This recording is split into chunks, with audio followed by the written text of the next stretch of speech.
Факел Гиппократа. Как нести его, чтобы его немеркнущее пламя освещало путь врача и несло исцелению человеку? Этот вопрос всегда стоял перед медициной во все времена. Учитывая территориальную особенность Республики Саха-Якутия, ее сложные географические и метеорологические условия, отсутствие постоянных автодорог, малую плотность населения в населенных пунктах, отдаленность улусных центров от Якутска, отсутствие регулярной перевозки пассажиров от центра республики и внутри улуса придают огромное значение оказанию экстренной и консультативной медицинской помощи населению республики. И наш рассказ о тех, кто трудится на переднем крае этой поистине гуманной благородной профессии медицинского работника. Первое упоминание санитарной авиации Якутии связано с доставкой противоэпидемиологических сывороток из Иркутска на самолете, который прибыл для санитарной авиации Наркомздрава Якутска АССР в 40-х годах. Якутские авиаторы получили санитарный самолет С-2 с дальностью полета на 450 километров. С этого времени началось становление и развитие санитарной авиации республики. В этот период работали высококвалифицированные специалисты, люди беспредельно преданные своему делу, нарком здравоохранения Якутской АССР Александр Захарович Белоусов и врачи Павел Васильевич Любимов, Сергей Иосифович Мигалкин, Владимир Сергеевич Семенов, Людмила Александровна Макухина. В последующем все они станут заслуженными врачами РСФСР и Якутской АССР. Все они навсегда останутся в истории санитарной авиации. В 1944 году в Якутии самолетами было перевезено 336 больных и медицинского персонала, а также 9 тонн медицинского груза. В первые послевоенные годы парк санитарной авиации республики значительно пополнился новыми самолетами. Их пилотировали летчики-фронтовики, ветераны Великой Отечественной войны, отличники аэрофлота, заслуженные работники транспорта Якутской АССР. Петр Аполлонович Кухто, кавалер ордена Трудового Красного Знамени, Петр Степанович Сурнин, кавалер орденов Ленина, Красной Звезды, Отечественной войны первой степени, 2 орденов Отечественной войны второй степени, Александр Иванович Алексеев, командир санитарного звена, кавалер орденов Ленина, Октябрьской революции, Красного Знамени, Отечественной войны второй степени и другие мастера летного дела, асы воздушного флота. Широкое развитие санитарной авиации получила в послевоенные годы, ставшая незаменимым видом транспорта для оказания экстренной квалифицированной помощи в условиях Якутии.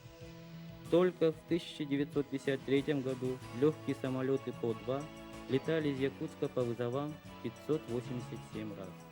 Летчики и врачи санитарной авиации побывали в 22 районах, даже в таких отдаленных, как Алекминский, Сунтарский, Нюрбинский и другие. Нередко снаряжались и специальные рейсы многоместных пассажирских самолетов для полетов в Булун и Аллаевку, в результате чего в Якутской АССР полностью или в значительной степени были ликвидированы многие инфекционные заболевания, такие как брюшной тиф, паротит, дизентерия.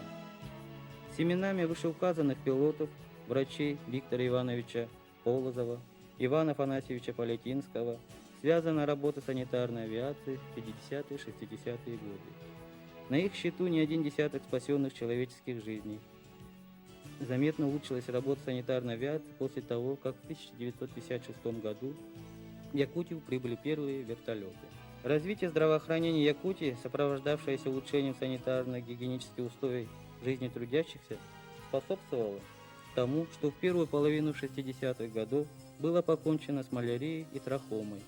В 11 раз сократилась заболеваемость дифтерией, а в 1958-63 годах общая смертность уменьшилась на 27%, детская смертность на 47% по сравнению с 1940 годом. Руководителями санитарной авиации работали Бутакова Вера Николаевна с 1948 по 1951 года, Полетинский Иван Афанасьевич с 1964 по 1967 года, Виктор Иванович Полозов с 1967 по 1984 года, Нина Кирилловна Черноградская с 1985 по 1987 года, Мухарян Петрович Федоров с 1988 по 1991 года, Анатолий Николаевич Назаров в 1992 году, Семен Семенович Аргунов с с 1992 по 1999 года, сейчас заместитель по организационно-методической работе, отличник здравоохранения, заслуженный врач Республики Саха-Якутия, 40 лет работает в медицине. В коллективе о нем ласково говорят: живая энциклопедия нашей санитарной авиации. Очень много работали. Махрам Петрович Федоров, начальник санитарной авиации, зав. Нейрохирургическим отделением.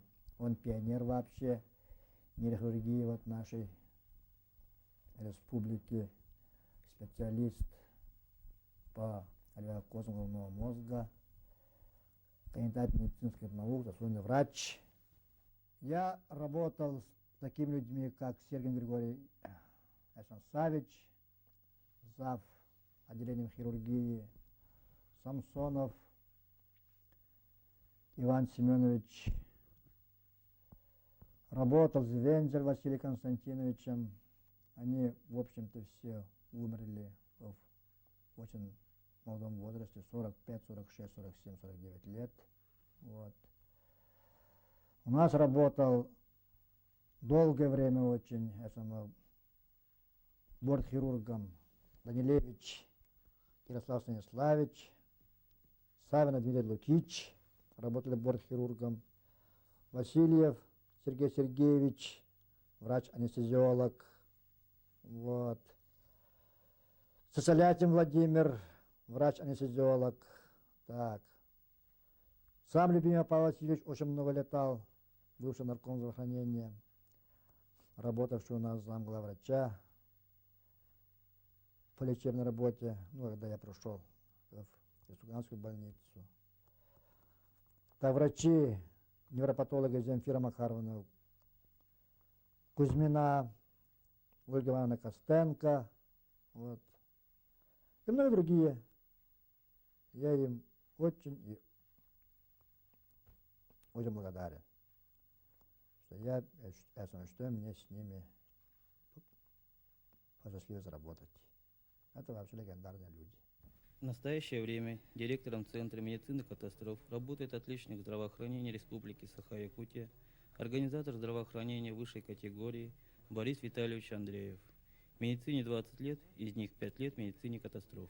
Цели и задачи нашего Центра медицины катастроф – это основные три задачи, которые у нас выполняются. Это в основном оказание экстренной медицинской помощи по линии санитарной авиации и оказание экстренной медицинской помощи при чрезвычайных ситуациях и оказание организационно-методической помощи нашим центральным улусным больницам по санитарной авиации и по чрезвычайным ситуациям. Разговор о создании нашего центра, он начинался, когда уже произошел пожар в Ажулуне, при авиакатастрофе Батагае, когда погибло 7 человек, а всего пострадавших было 13 человек. И вот как раз анализируя вот эти ситуации, этот центр создавался.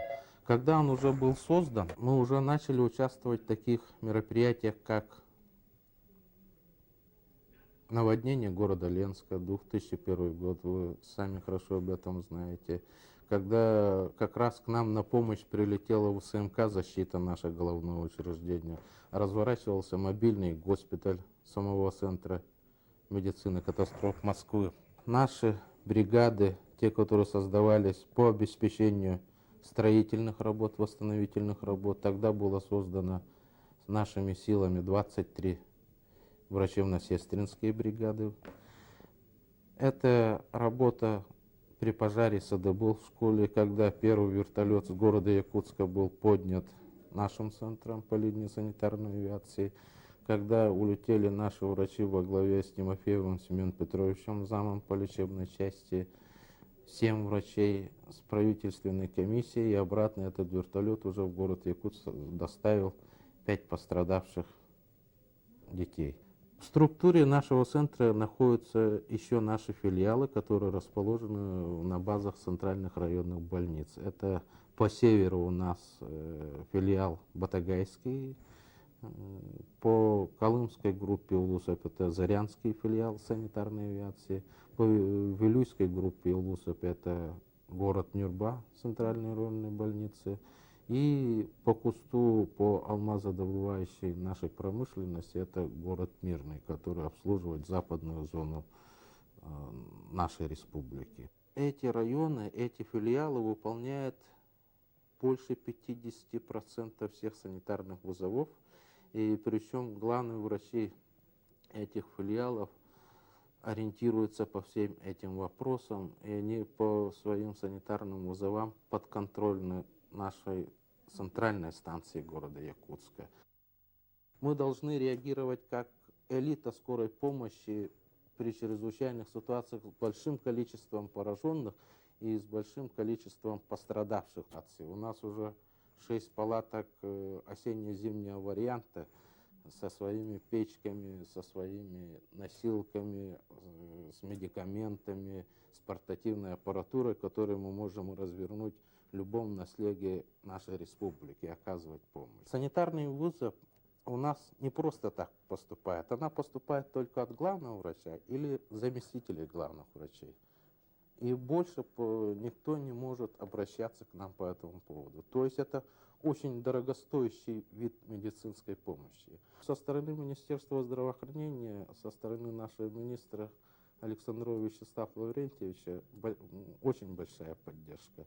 Такой период, когда финансов не хватает, а служба какая-то потихоньку просветает и что-то приобретает, это уже говорит о хорошем отношении самого министерства в адрес нового своего центра. Сердцем Республиканского центра медицины катастроф является оперативно-диспетчерская служба. Именно сюда поступают сообщения об экстренных медицинских вызовах по всей республике. От четкой, быстрой и налаженной работы службы зависит оперативная, квалифицированная экстренная помощь больному. Определяется бригада специализированной медицинской помощи: нейрохирургическая, хирургическая, детская хирургическая, комбустиологическая, травматологическая, инфекционная, реанимационно-анестезиологическая, токсикотерапевтическая, акушерско-гинекологическая, экстренной медицинской помощи или бригада экстренного реагирования. Это накладывает огромную ответственность, так как от этого зависит не только состояние здоровья, а часто жизнь человека.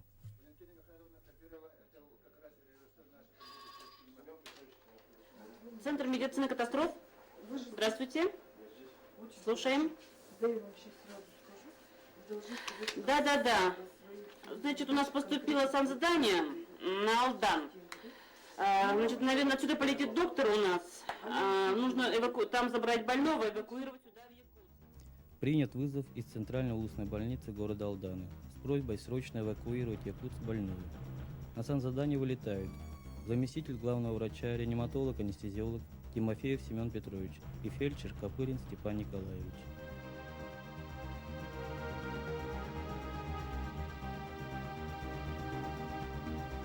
Мы выполняем санзадание Маган, Алдан, Маган. Значит, там больная Лебедько Дарья, 14 лет, гнойный менингит, состояние крайне тяжелое, находится в коме на искусственной вентиляции легких. Будем эвакуировать сюда, в Якутск. Рейс выполняет экипаж самолета Ан-2 авиакомпании «Лим», заместитель командира эскадрильи Маркелов Дмитрий Анатольевич и второй пилот Бугай Владимир Викторович.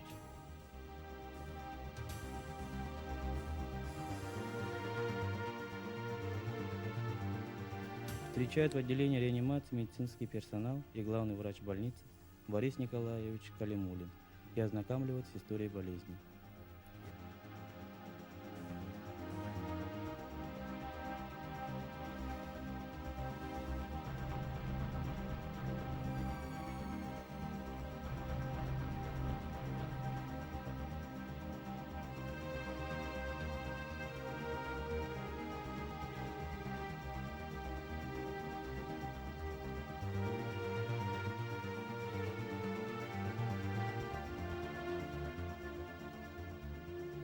Впереди предстоит полет в 2 часа 40 минут с подключением к аппарату искусственного дыхания.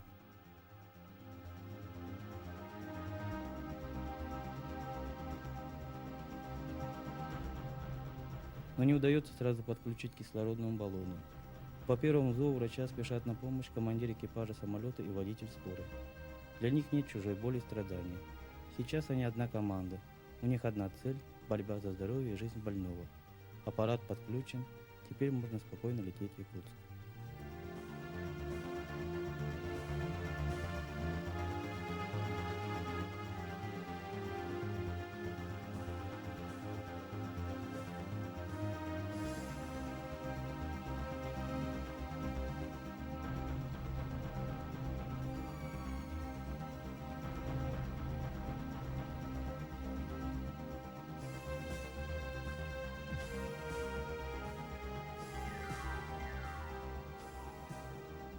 В аэропорту ждет реанимобиль бригады экстренного реагирования с высококвалифицированным водителем Эдуардом Анатольевичем Корешковым, работающим в медицине 14 лет.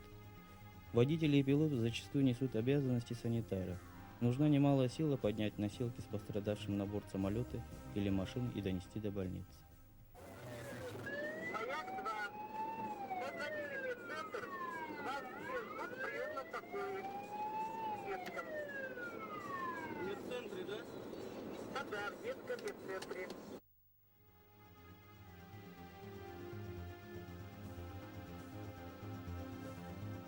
Врачи отделения реанимации Центра охраны материнства и детства встречают Дашеньку на улице у входа отделения. Еще одно санзадание выполнено. Короткая минута отдыха до следующего вызова.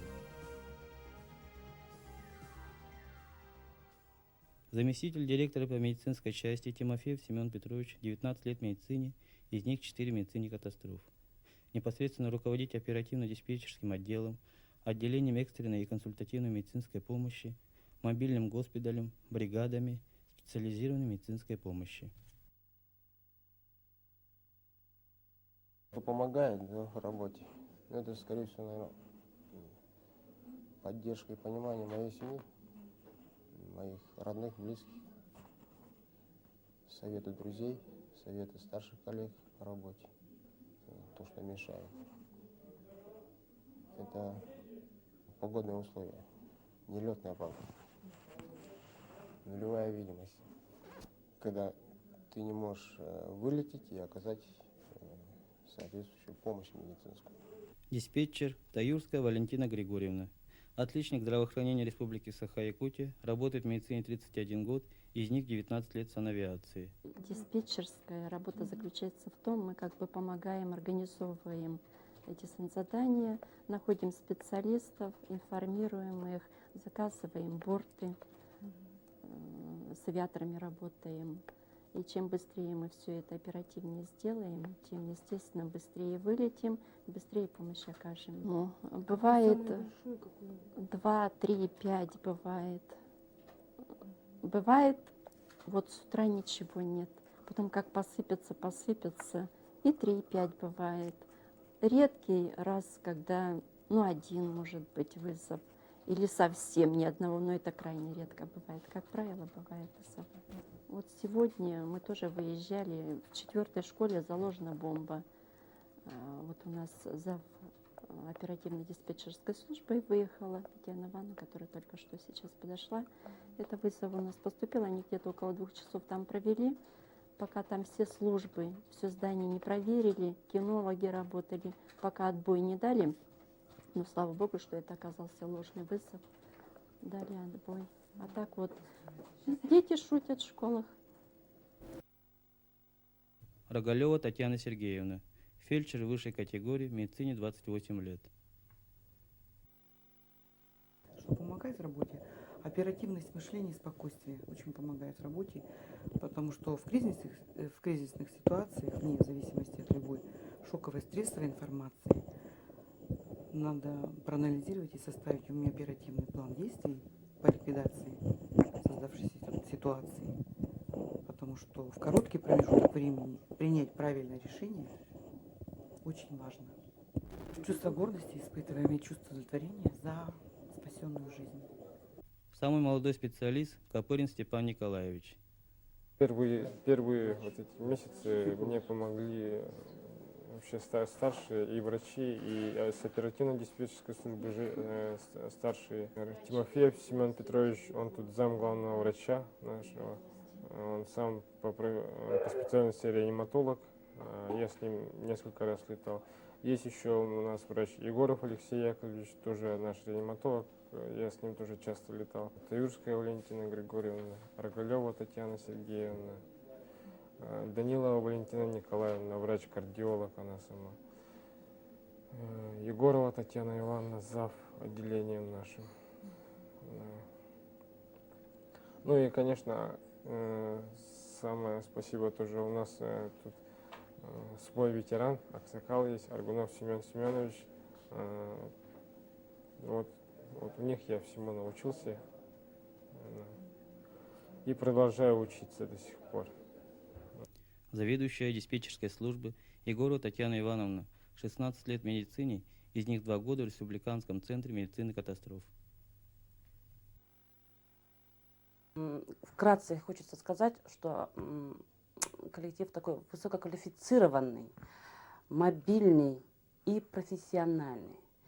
Чувствуется вот в этом коллективе взаимопомощь и взаимопонимание. Это уже очень о многом говорит. Очень благодарна своим диспетчерам, конечно, которые всячески даже через «не могу» выполняют все это. Мешает и погода, мешает, все такие вот моменты, конечно, но тем не менее мы никогда не отказываемся и выполняем свой долг. Поступило 2 вызова из поселков Мая и Нижний Бестях. На санзадание вылетают Тимофеев Семен Петрович и зав. Отделением диспетчерской службы врач Егорова Татьяна Ивановна. Без авиации деятельность Центра медицины катастроф немыслима, особенно в Якутии, где площадь территории составляет 3 миллиона 103 тысячи 200 квадратных километров. Коллектив Центра с особой благодарностью относится ко всем наземным и метеослужбам, диспетчерам, техникам и всему летному составу всех авиакомпаний республики. Особенно в наше рыночное время, несмотря на огромные финансовые задолженности, не было ни одного отказа по выполнению санрейса. Рейс Якутск, Мая, Нижний Бестях, Якутск. Выполняет экипаж вертолета Ми-8 авиакомпании «Полярные авиалинии». Командир Павин Игорь Николаевич. Второй пилот Ткачев Валерий Николаевич и бортмеханик Ласов Александр Михайлович.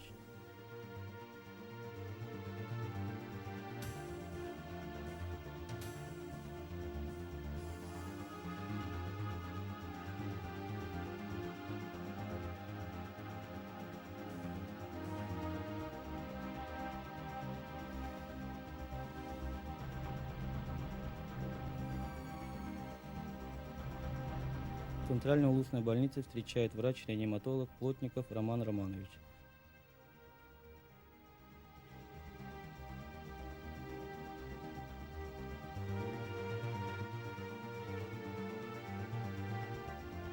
Пострадавший Гермогенов, 33 года, термический ожог 45% предплечья, туловища, паховой области, ягодиц, бедер, голени.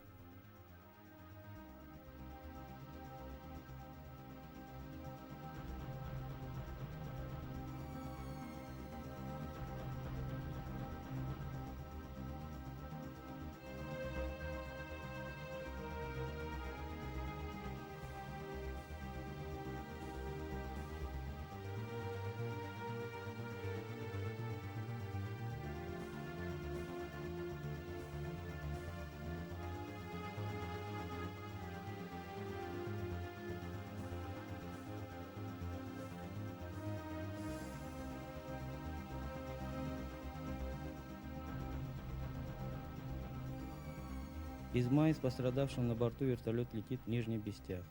На берегу ждет машина улусной скорой помощи для эвакуации больного Куприянова, 64 года, диагноз острый трансмуральный инфаркт миокарда.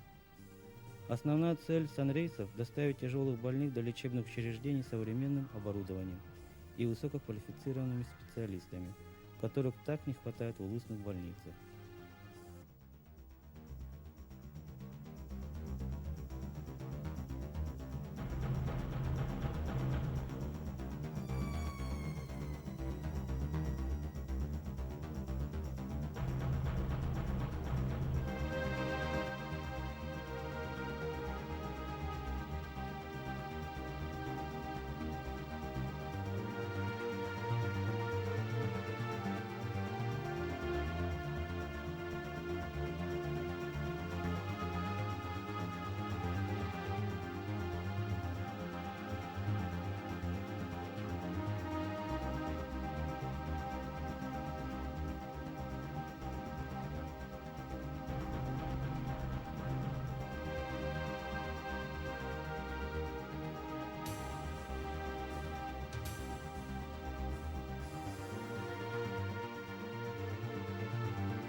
По прибытии в город Якутск из диспетчерской поступило сообщение на обратном пути получить в станции переливания крови посылку с аэрмассой и плазмой для доставки ее в Усть-Маю.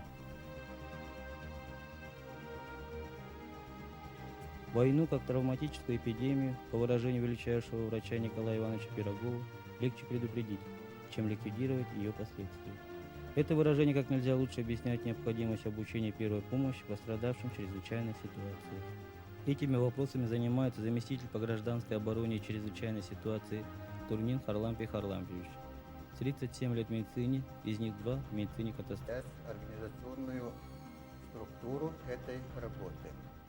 Мы разделяем эту работу на 3 фазы. Первая фаза – это работа повседневной деятельности, где мы предусматриваем выполнение регламентирующих документов, обучение медицинского персонала, обучение населения и, самое главное, обучение сотрудников Министерства чрезвычайной ситуации и спасателей. Вот. Вторая фаза – это режим повышенной готовности. В этой фазе мы работаем при плановой подготовке о нагрянувших чрезвычайных ситуациях. Подготовка медицинского персонала здравоохранения в целом и населения. Обучаем сотрудников Министерства чрезвычайных ситуаций по работе, по оказанию первой медицинской помощи в очагах наступления чрезвычайной ситуации. Также мы и первой и второй фазе мы занимаемся накоплением запаса медицинского имущества и лекарственных препаратов для необходимого использования при наступлении чрезвычайной ситуации. Вот.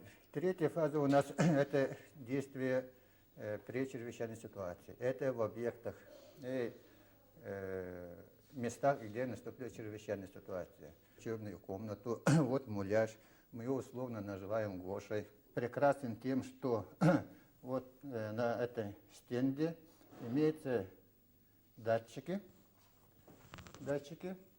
Если обучаемый неправильно будет выполнять ту или иную функцию, он сразу дает сигнал о методике выполнения неправильно, и человека привело к смерти. Таким образом, мы здесь провели более 150, обучение 150 человек. Эти люди все прошли аттестацию. В нашем учебном центре все обучаются студенты Жатайского медицинского колледжа, студенты медицинского института, студенты кафедры организации труда Горного факультета ЯГУ, и проходят обучение наши коллеги, врачи, семейные врачи и командированные врачи. Здесь проходят обучение. 16 сентября 2004 года в 21 час 15 минут поступило сообщение о чрезвычайной ситуации в поселке Юрюн-Хая. Во время перекачки топлива произошел взрыв с последующим горением в машинном отделении танкера Ленского объединенного речного пароходства. На танкере осталось 800 тонн бензина и 1400 тонн дизельного топлива.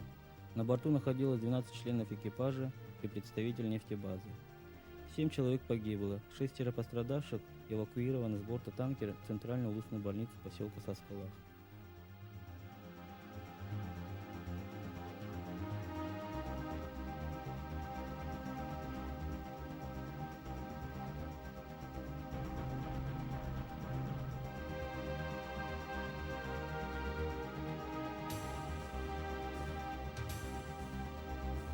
— 17 сентября, 2 часа 18 минут из Якутска, МЧС Республики Саха-Якутия и бригада врачей Республиканского центра медицины катастроф Тимофеев Семен Петрович, руководитель группы, Цыпанин Георгий Ионович, врач-травматолог, Потапов Анатолий Михайлович, врач-комбустиолог, Егоров Алексей Яковлевич, врач-реаниматолог, Самсонов Михаил Петрович, врач-хирург.